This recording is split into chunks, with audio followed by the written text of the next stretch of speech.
Guys, great friends, இது பார்த்தீங்கன்னா மாதி ஷிஃப்ட் டிசைர் இது. இந்த வண்டி வந்து பார்த்தீங்கன்னா ஒரு 2018 மாடல். இன்ஜினில் வந்து பார்த்தீங்கன்னா ஒரு அப்நார்மல் நாய்ஸு. இந்த அப்நார்மல் நாய்ஸ் வரும்போது இன்ஜினை வந்து பார்த்தீங்கன்னா ஒரு லேட் ஸ்டார்டிங்காக இருக்குது. இப்போ நான் வண்டி ஸ்டார்ட் பண்ணுறேன்.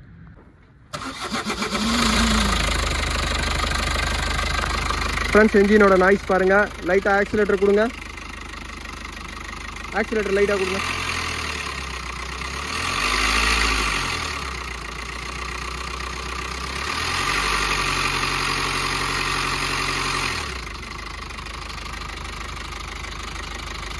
இந்த நாய்ஸ் வந்து பார்த்தீங்கன்னா ஒரு இன்ஜினோட டைமிங் வந்து மிஸ் அலைன்மெண்ட் ஆகுறது தான். டைமிங் மிஸ் அலைன்மெண்ட் ஆகும்போது இந்த மாதிரி ஆகும். அதோட ரீசன் வந்து பார்த்தீங்கன்னா டைமிங் செயின் வீக்காக இருக்கும்போது கொஞ்சம் ரஃபாக யூஸ் பண்ணுறது, ரிவர்ஸ் கியரில் அதிகமாக தள்ளி ஸ்டார்ட் பண்ணுறது, இந்த மாதிரி கம்ப்ளைண்ட்லாம் வந்து பார்த்தீங்கன்னா இந்த மாதிரி ரீசனாக இருக்கும். நான் ஃபஸ்ட்டு வந்து பார்த்தீங்கன்னா இன்ஜினோட டைமிங் செக் பண்ணுறேன். இன்ஜினோட டைமிங்கை நீங்கள் டேரெக்டாக ஃபஸ்ட்டு பார்க்கணுன்னாவே வந்து பார்த்தீங்கன்னா கேம் பொசிஷன் சென்சாரை நீங்கள் எடுத்துன்னு வாங்க. அது வரும்போதே வந்து பார்த்தீங்கன்னா கீழே டிடிசி லாக் பண்ணலாம். இப்போ நான் கவர் ரிமூவ் பண்ணுறேன். ஃப்ரெண்ட்ஸ், இந்த டிசைரோட டைமிங் டிடிசி நான் இங்கே பாருங்கள், இங்கே ஒரு மார்க் பண்ணியிருக்கேன். இந்த டைமிங் டூவில் வந்து பார்த்தீங்கன்னா இதில் கரெக்டாக லாக் ஆகிருக்கு.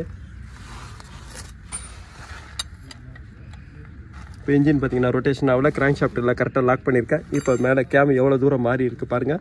இப்போ கேமோட டைமிங்கில் வந்து பார்த்தீங்கன்னா கேமோட டைமிங் மாறி இருக்குது. இப்போ கேம் டைமிங் டூல் போடுற இடத்துல இங்கே பாருங்கள், இந்த ஹோல்ஸில் பார்த்தீங்கன்னா எவ்வளோ தூரம் மாறி இருக்குது பாருங்கள். இப்போ கேம் டைமிங் டூலை நான் மேலே போட்டு லாக் பண்ணுறேன். ஃப்ரெண்ட்ஸ், இந்த ஷிஃப்ட் டிசைர் வந்து பார்த்தீங்கன்னா நான் ஸ்டார்ட் பண்ணிட்டேன். இதோட கம்ப்ளைண்ட் வந்து பார்த்தீங்கன்னா கேம் ஷாஃப்ட்டோட டைமிங் மாறி இருந்தது. கேம் ஷாஃப்ட்டோட டைமிங் மாறினதுனால தான் வந்து பார்த்தீங்கன்னா இதோட இன்ஜின் அப்நார்மல் நாய்ஸ் வந்தது. இப்போ இன்ஜினோட கரெக்டாக இருக்குது நாய்ஸு. ஃப்ரெண்ட்ஸ், அதே மாதிரி இதோட ஸ்டார்டிங் ட்ரபிளை இப்போ நான் காட்டுறேன். ஃப்ரெண்ட்ஸ், இந்த வண்டி ஒரு ஸ்டார்டிங் ட்ரபிள் கம்ப்ளைண்ட் இருக்கும்போது இதை போட்டு ஸ்டார்ட் பண்ணும்போது வந்து பார்த்தீங்கன்னா செல்ஃப் ஸ்டார்டரும் வந்து இதில் வீக் ஆகிடும். இப்போ நான் இந்த வண்டியை திருப்பி ஆஃப் பண்ணி ஸ்டார்ட் பண்ணி காட்டுறேன் பாருங்கள். வண்டியை ஸ்டார்ட் பண்ணுங்கன்னா திருப்பி.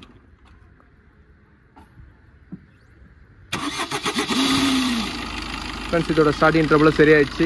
ஃப்ரெண்ட்ஸ், இந்த வீடியோ உங்களுக்கு பிடிச்சிச்சுன்னா லைக் பண்ணுங்கள், ஷேர் பண்ணுங்கள். Thank you friends.